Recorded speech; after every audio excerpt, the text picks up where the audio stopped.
Bij mannenmacht wordt juist zocht in de hellingshaven van Grauw.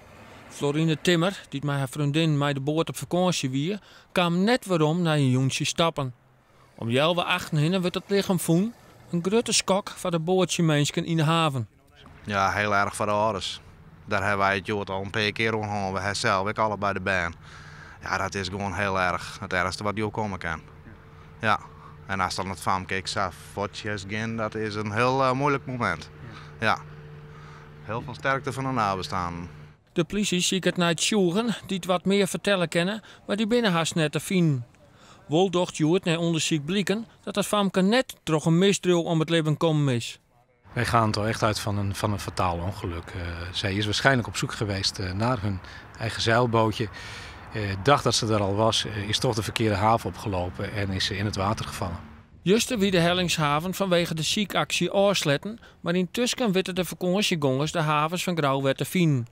Maar het ongeluk van Juster liet de mensen voor eerst net los. De mensen zijn bedompt, ik ben stil, ben afwezig, dat soort dingen. Wij als team, havenmeesters, die merken dat voortdurend. En het had op u een hele grote impact on. En hoe ga je er daarmee om? Hoe ga je ermee om? Als je thuis komt, dan gaan de emoties los.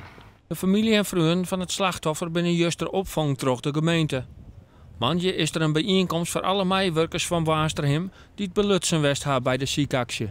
De bedoeling is om maandag bij elkaar te komen en dat ze daar met elkaar over kunnen praten. Nog eens even de revue kunnen laten passeren. Om op die manier de zaak wat, voor zover het kan, kwijt te raken.